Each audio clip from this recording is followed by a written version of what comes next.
Did you know that the average student leaves college with an estimated $30,000 in student debt? According to Forbes in October of 2019, the average student debt for people between the ages of 25 to 34 is right around $33,000, with over 15 million people having borrowed money. Today, I'm going to talk about the importance of financial planning and how some type of financial planning or economics courses should be required in high schools. 3 points I'm going to be addressing are: first, how students are not prepared for adult life; secondly, how important and helpful financial literacy can be for our students in the future; and finally, how to fix the economics courses currently in place and put them in place where there are none. First of all, the problem is that students come out of high school not knowing the basics of how to be an adult, such as doing your taxes, making a budget, investing, and paying bills. Even if there are economics and financial planning courses currently in place, a lot of them are not doing the job they need to be to prepare students for adult life.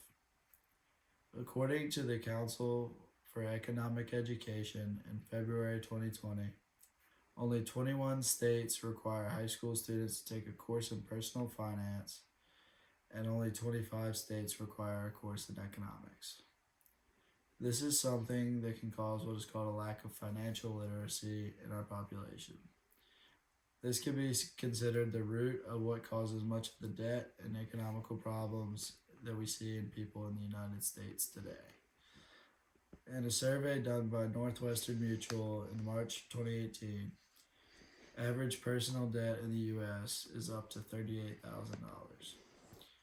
We also know that people do not know how to handle their finances, as the average U.S. adult can only answer about 50% of personal finance questions, ranging from tax basics such as retirement, college savings, and healthcare, according to a survey by NerdWallet in February of 2015.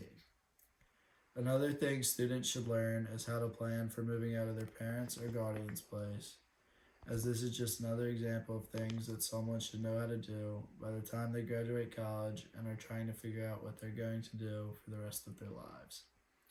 This may include knowing how to negotiate and again budget and solve how they're going to pay rent, another problem people face. Students need to be taught not just how to actually be adults, but to be able to thrive in their financial life. Secondly, how important is it to become financially literate, and how much does it pay off whenever a student learns how to be financially literate? According to gflec.org, only 33% of adults worldwide are considered financially literate. Financial literacy includes the aspects of adult life that include budgeting, saving, and investing. So this means that most people are not able to properly understand these concepts unless taught elsewhere. If someone is to become financially literate, they must fully understand the principles of business and finance. The difference between someone who can pay off their debt and someone who cannot can be the difference in whether or not people are able to start making their money work for them. Now more than ever, this becomes an issue because of the price of college. An article by Forbes in July of 2018 says that the price of college has increased nearly 8 times faster than wages have from 1989 to 2016. This means your average out-of-state tuition and fees at a 4-year public university are now $26,290 a year. Students should be learning about how things such as FAFSA and getting scholarships are critical and can help them out of student debt by not getting into as much debt in the first place. According to LandEDU.com in May of 2019, FAFSA can give up to $5,500 in first-year undergraduate students that are dependent on their parents. These are many things that students are never taught that could save them thousands as well of years of their lives debt-free that would not have been without proper prior knowledge. The concept of having students graduate with high credit scores, low debt, and never missing a tax return is not impossible, but in fact very probable if people are set up for success. Finally, how How can we fix this problem of financial illiteracy and instead have students graduate with the knowledge of how to control and get rid of their debt? To start, financial planning and economics courses should be implemented and required at all high schools. This has clearly been started as more and more states are now including personal finance classes or some type of economics course. These classes need to be based on making sure the student can graduate with the knowledge needed to be able to take on the student debts and other debts as more of investments that they can get rid of one day. Debt should be something the average person should know how to get rid of and how to take on, as this would benefit just about everyone in society today.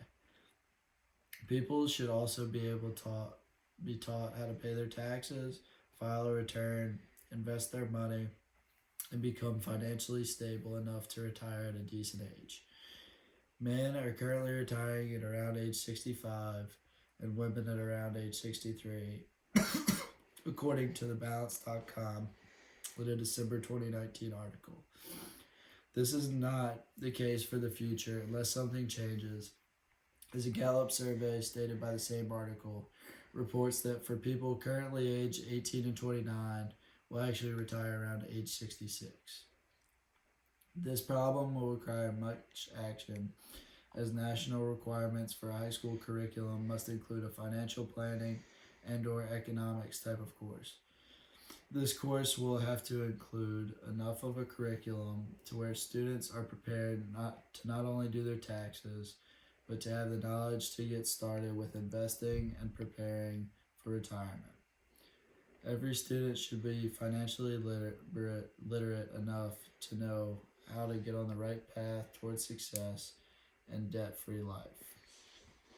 Today, I discussed how students are not prepared for adult life, how important and helpful financial literacy can be for students in their adult lives, and how personal finance as well as economics courses can be implemented in the high schools, and also how they can be improved in the ones they're already in.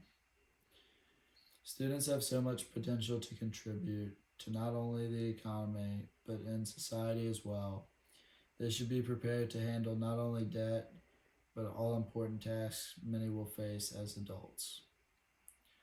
I encourage you to not look upon the calculuses and chemistries of the school system to decide if a student is properly ready for the future, but also to look upon how a student can put themselves in a smart place financially to be more successful in the future